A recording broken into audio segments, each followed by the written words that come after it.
Ya, hingga hari ini hasil penyelidikan mengenai kesaksian Freddy Budiman soal keterlibatan aparat hukum dalam bisnis narkoba belum terungkap jelas ke publik. Namun sebuah kesaksian baru berupa video dari Freddy diyakini akan mempermudah proses penyelidikan karena menyebutkan sejumlah nama pejabat.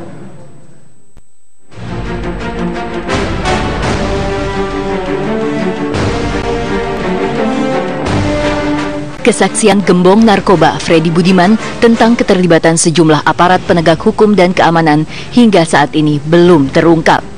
Upaya tim independen Polri untuk mengungkap kasus tersebut menemui sejumlah kendala, di antaranya pengumpulan bukti dan kesaksian dari pihak-pihak yang berkaitan. Namun sebuah titik terang mulai muncul menyusul adanya video kesaksian dari Freddy. Video yang berada di tangan Kemenkumham itu sudah diserahkan ke Polri dan sedang dipelajari. Beredar kabar, dalam video itu, Freddy menyebut sejumlah nama jenderal yang terlibat. Kapolri Jenderal Tito Karnavian tidak menampik soal isi dari video tersebut. Benar ada orang-orang penting Pak di dalam kita video. Tidak perlu sampaikan sekarang. Kapan disampaikan Pak? Itu adalah menjadi bagian dari investigasi. Tim investigasi akan dibuka ke publik Pak? Akan dibuka ke publik Pak? Itu kan perlu dilakukan investigasi dulu. Jangan sampai nanti trial by the press. Tito menyatakan bahwa video tersebut ia terima pada hari Kamis kemarin. Video itu akan diserahkan pada tim independen Polri untuk diinvestigasi. Di hari yang sama, dua anggota tim independen juga memeriksa adik Freddy Budiman di Rutan Salemba. Adik Freddy dinilai menjadi salah satu saksi kunci untuk mengungkap keterlibatan aparat dalam gurita bisnis narkoba. Tim TV One mengabarkan. Ya, siapa saja nama yang disebut oleh Freddy dalam kesaksian videonya dan apa hasil penyelidikan tim independen Polri? Kita akan bahasnya bersama para narasumber kami. Ya, sudah ada anggota tim independen, Bung Effendi Ghazali. Selamat sore, Bung Effendi. Ya, dan juga bergabung bersama kami Koordinator Kontras Haris Azhar. Selamat sore. Dan nanti akan bergabung mantan juga. Kepala Bais ya, ada Pak Solomon Ponto. Selamat sore, Pak Ponto. Ya, selamat sore, Pak. Ya. Sebelum ke Pak Sulaiman, saya mau ke Bung Fendi dulu. Ya. Jadi tim independen sudah melihat belum atau mendapatkan informasi apa sesungguhnya dalam video yang Iya, saya harus tarik ke belakang bahwa betul kami belum melihat karena baru diserahkan kemarin. Tapi yang menarik bukan itu, karena saya bagian dari tim independen, lalu saya konsentrasi kepada bagian-bagian komunikasinya. Pada waktu kami berada di Nusa Kambangan, ketemu mungkin juga teman-teman yang di Nusa Kambangan menonton saat ini, jadi saya tidak menambah melebihkan bahwa semula saya sangat tertarik pada video itu karena kan sudah beredar ada video gitu. Nah di sana saya kejar, mungkin karena belum enak pertemuannya gitu ya, atau juga karena tidak ada dalam SOP sebelum dieksekusi ada pembuatan video dan semacam itu, jadi ada semacam kecanggungan.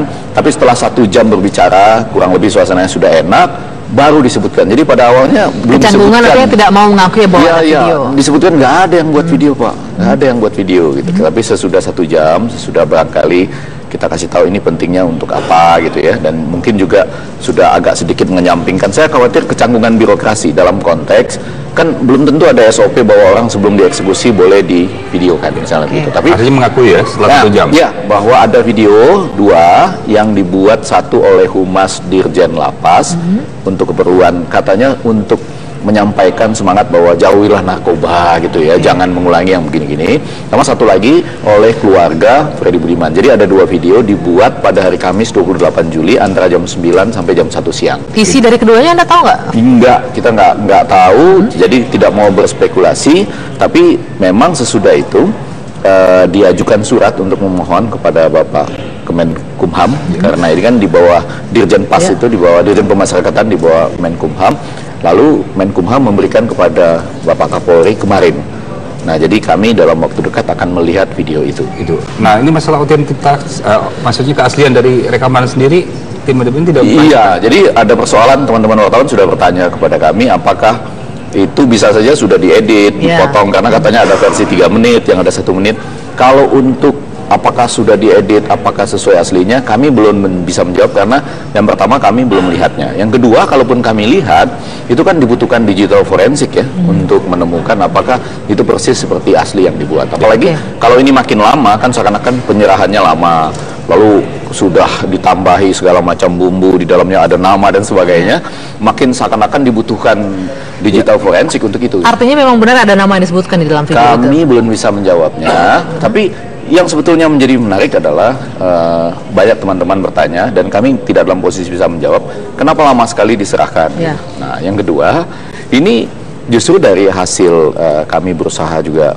Kalau kami setiap ada clue atau petunjuk sedikit saja kita coba kejar. Kami juga mencoba mengejar video yang kedua yang dibuat oleh keluarga Freddy Budiman. Itu sudah berkomunikasi dengan keluarga? Kami sudah berkomunikasi dengan adiknya Freddy Budiman. Kemarin saya dengan Pak Hendardi.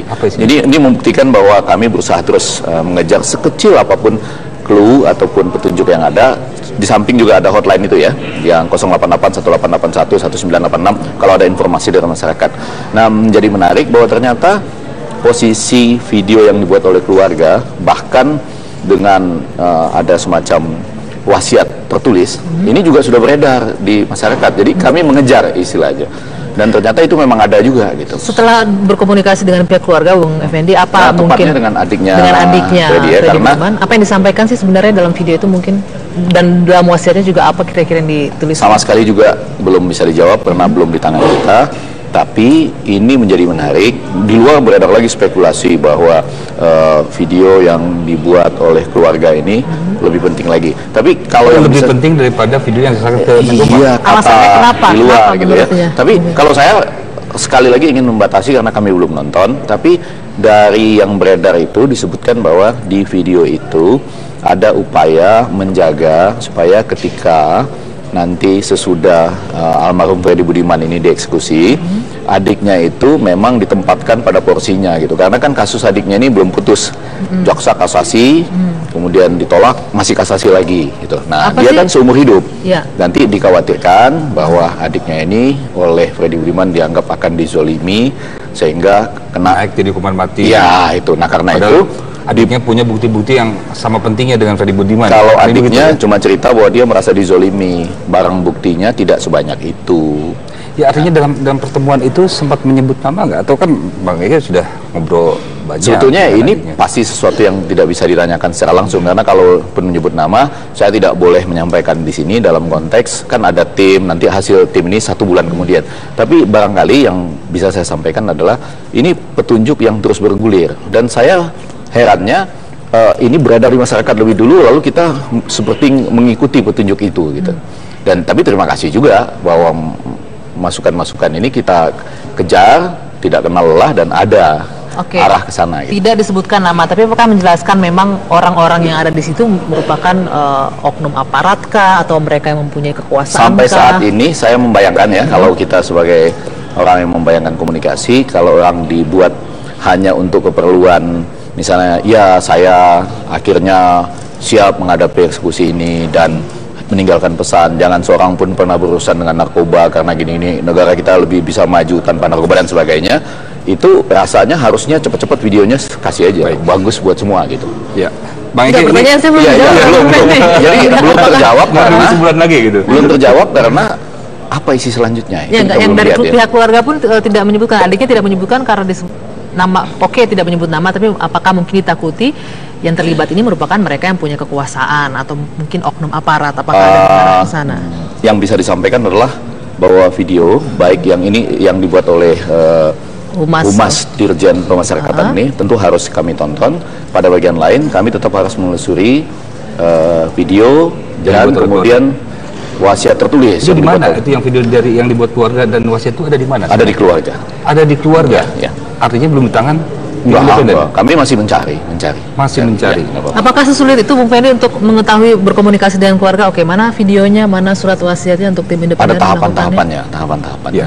Baik. Ini jadi kita akan melihat titik temunya bagaimana pernyataan dari Pak Solomon Ponto ya, sebagai kepala BAIS ini, bahwa ada sempat mengatakan ada kekuatan besar ketika pihak Bea Cukai Tanjung Priok mengeluarkan kontainer begitu. Pak Solomon, Pak Ponto. Ya, betul Pak. Solomon, Pak Ponto. Ya, mungkin sudah mendengar apa yang dipaparkan oleh Bang Effendi Ghazali begitu. Nah, kita ingin merekonstruksi apa yang sempat Anda tuliskan gitu. Bagaimana akhirnya anak buah Anda di koperasi Bais menjadi tersangka, dan Anda juga sempat mengatakan merasa tersakiti oleh akhirnya kontainer itu keluar di Bea Cukai, dan Anda menyatakan ada kekuatan besar ya? Oke Pak, kalau masalah kekuatan besar itu sepertinya kan sudah terjawab waktu di ILC ya Pak ya.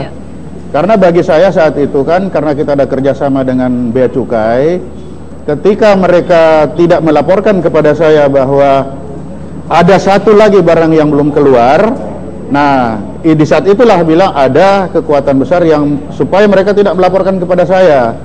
Tapi di ILC kan sudah kelihatan bahwa mereka tidak melapor kepada saya, karena saat itu ada operasi delivery control. Betul. Yang dilaksanakan oleh Bea Cukai, oleh BNN. Baik, ya. Pak Ponto. Nah, itulah sehingga saya kira di situ sudah jelas, Pak. Nah, ini yang jadi pertanyaan kita. Data yang kami punya, ini bagaimana mungkin koperasi atau ya koperasi bisa bekerja sama dengan perusahaan yang dimiliki oleh terpidana narkoba? Kalau tidak salah namanya Rudi ya. Oh, ya itulah yang bagi saya itu merupakan barang baru. Bahwa ternyata primer koperasi Kalta itu pada tahun 2011 menandatangani MOU dengan PT Tripanca yang diwakili oleh Rudi Suwandi Botak, kalau dalam hal itu Rudi Botak, yang menurut berita bahwa Rudi Botak ini pernah terpidana, pernah dihukum karena kasus narkoba. Nah, kalau benar memang dia pernah terpidana dalam kasus narkoba, maka patut dicurigai kontainer-kontainer yang dipakai oleh Rudi ini atas nama Primkop Kalta itu bisa saja dipakai oleh mereka. Mengapa? Karena Primkop Kalta itu punya IPU. IPU inilah yang dipakai oleh Rudi. IPU dipakai oleh Rudi dengan menyewa 50 juta sebulan. Oke, Pak 50 Ponto. juta sebulan. Maaf, saya potong di sana dulu Pak Ponto. Sekian banyak. Karena kita harus, nanti kita lanjutkan, kita harus mendengarkan terlebih dahulu kumandang azan maghrib untuk wilayah DKI Jakarta dan sekitarnya berikut ini. Selamat menjalankan ibadah sholat maghrib untuk Anda yang ada di wilayah DKI Jakarta dan sekitarnya. Nanti kita akan kembali berbincang dengan Pak Sulaiman Ponto. Sebelumnya tadi mungkin sempat menyimak tadi ya bahwa ada disebutkan memang ada kekuasaan, diduga ada yang membacking untuk kasus-kasus narkotika seperti semua ini. Informasinya karena tim kami besar, ada yang dari eksternal saya Pak Hendardi, Ibu Pungki, lalu ada di Propam, di Fukum, dan dari Barreskrim dan lain segala macam. Semua informasi ini kami dengar dan sedang kami susun gitu. Tapi barangkali kan ada keterbatasan. Kalau tim kami lebih melihat kepada dua hal. Yang pertama, mempelajari dengan seksama laporan polisi terhadap Haris Azhar ini, itu mestinya menunggu hasil kerja tim, dan hasil kerja tim sudah bisa membuktikan bahwa itu memang persis seperti yang diceritakan oleh siapapun yang hadir pada waktu itu. Itu satu. Yang kedua, kan katanya ada aliran dana mengarah ke pejabat tertentu di Mabes Polri. Hanya 5 kata itu, pejabat tertentu di Mabes Polri. Kami sampai bagian itu saja. Jadi barangkali Pak Sulaiman Ponto nih yang justru bisa bercerita banyak tentang apa yang menurut dia layak dikaji oleh semua tim yang ada gitu. Nah, terkait aliran dana itu apakah memang sudah tim menemukan apa indikasi atau menemukan data-data terbaru mulai itu?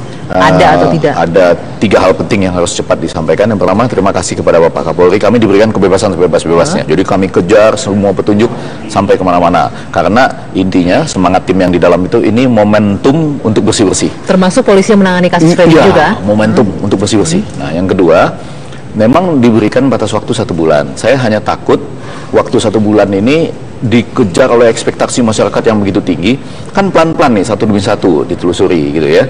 Sekali lagi ya seperti tentang video tadi, terima kasih kepada Pak Aris, Pak Hoidir dan segala macam di Nusa Kambangan, tapi kan pelan-pelan secara kualitatif baru bisa masuk. Pada awalnya belum disebutkan ada video, tapi sesudah kita coba masuk terus, oh ternyata ada video. Baru tahu kita ada satu di Kemenkumham, satu lagi di keluarga.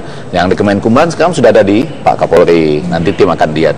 Yang di keluarga ini kan kita harus coba dapatkan dengan pendekatan juga. Nah, tadi kan Anda bilang selain video juga aliran dana tertentu yang masuk ke pejabat. Itu sudah ada. Itu saya hanya ingin mengatakan, tunggulah sabar, setelah 1 bulan itu akan terjawab. Baik.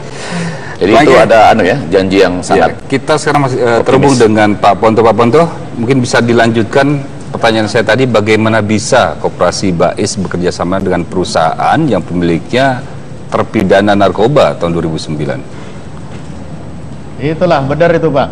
Jadi untuk diketahui, pada tahun 2012 kami semua itu tidak tahu bahwa si Rudi Suwandi ini pernah terpidana narkoba. Itu kan baru tahu nanti sekarang 2016 ya. Nah, untuk diketahui, kerjasama ini pada tahun kerjasama itu mulai 2011. 2012 saya putus itu kerjasama itu. Kenapa? Karena yang saya lihat waktu itu hanyalah APU yang dipakai oleh milik koperasi ini hanya dihargai 50 juta per bulan, dipakai sesuka-suka seenak-enaknya oleh yang namanya PT Tripanca ini. Karena melihat itu, saya putus, stop. Hanya itu saja.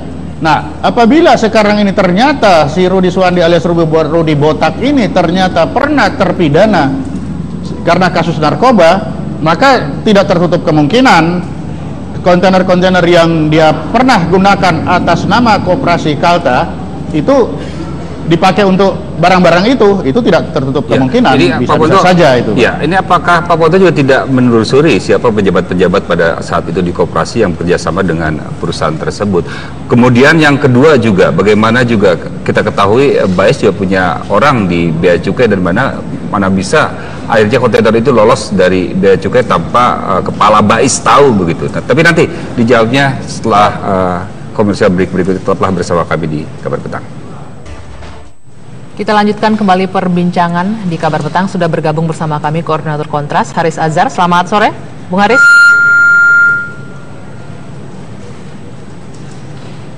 Bung Haris. Ya, ini tampaknya terputus, belum terhubung. Saya akan lanjutkan pertanyaan ke Pak Ponto. Pak Ponto, masih bersama kami Pak Ponto? Oke Pak. Ya, mungkin bisa menjawab pertanyaan saya tadi Pak. Ya, jadi begini Pak, ini saya harus luruskan dulu pertanyaan Bapak ini. Kalau Bapak maksudkan tadi yang lolos itu adalah TGHU yang lalu, itu sudah selesai masalah itu Pak. Karena itu dia keluar itu berdasarkan delivery control operasi yang dilakukan oleh BNN. Sehingga itu sudah selesai masalah itu. Ya, yang sekarang ini yang dipertanyakan itu adanya kerjasama Primkop Kalta dengan Tripanca, di mana si Rudi itu pernah tersangkut dalam terpidana masalah narkoba menurut berita. Nah, ini yang jadi masalahnya. Sehingga di sini kalau itu memang benar, maka tidak tertutup kemungkinan bahwa kontainer-kontainer yang keluar atas nama Tripanca atas nama Primkop Kalta saat itu bisa saja dipakai oleh Rudi Suwandi. Jadi kita tidak bicara dengan kasusnya si Freddy, ini sudah lain. Pak Sulaiman, tapi maaf, ini bagaimana mungkin koperasi milik Bais tidak mengetahui bahwa ini kerjasama dengan terpidana narkoba? Nah, disitulah masalahnya. Kenapa? Saat itu tidak ada yang tahu bahwa dia terpidana narkoba. Nah, tapi untuk jelasnya bisa tanya sama yang menandatangani itu, si Kepala Koprimkop 2011, itu Mayor Aji kalau tidak salah. Tanyakan sama dia minta keterangan mengapa mereka bekerja sama dengan si Tripanca, karena koperasi ini kan dia terputus ya, tidak dibawa Bais. Jadi pengambilan keputusan semua ada di tangan Kepala Prim. Nah, bisa tanya sama dia mengapa ini. Ya. Memang ini aneh dijawab, kenapa ini orang ini kok bisa dipakai. Pada saat Anda memimpin Bais pada saat itu sempat menonaktifkan sejumlah perwira begitu dalam kasus ini. Ya, tentunya bertanya-tanya apa saja peran mereka kemudian untuk kasus narkoba ini. Nah, jadi begini Pak, kalau namanya tadi kan sudah bicara masalah kontainer yang Primkop. Nah, kemudian Bais memang ini ada di Bea Cukai, di Bea Cukai kita punya perwakilan tetap yang mengawasi lalu lalangnya segala macam barang yang ada di pelabuhan sana, kontainer segala macam, ada perwakilan tetap yang mengawasi itu. Nah, karena ada perwakilan tetap di sini, ketika saya menjabat di situ, saya mendengar ada macam-macam. Saat itu kan banyak miras ya Pak ya. Nah, ada miras. saya agak menduga saat itu ini jangan-jangan lewat koperasi sini, tapi karena saya baru, oke, langkah saya adalah saya pindahin dulu ini beberapa direktur untuk kalau memang saat itu saya tidak tahu ya, kalau memang ya harapan saya terputuslah ini dia. Kenapa Anda memindahkan direktur itu? Ada indikasi kecurigaan bahwa mereka juga terlibat dalam hal ini, Pak Ponto? Bagaimana? Ya, kenapa harus memindah dan mencopot beberapa direksi yang Anda sebutkan? Apakah ada indikasi atau kecurigaan mereka terlibat atau ikut? Oh, bukan, karena begini, kalau kita melihat bea cukai, di bea cukai itu kan ada perwakilan, kita sudah punya bagian-bagian, misalkan ada A, B, C, D, E, dan segala macam. Nah, di bea cukai juga ada yang perwakilan di sana bertanggung jawab kepada bagian dalam negeri. Nah, sehingga supaya imbang ini, yang dalam negeri ini, orang yang di dalam negeri saya pindahin misalkan ke perbatasan, ini taruh baru. Kalau tidak dipindah, ya ini kan sama aja. Nah, kita harus memindah orang untuk menyesuaikan dengan tugas pokok masing-masing bagian yang ada di situ itu. Oke, baik. Sebentar kita akan coba menghubungi kembali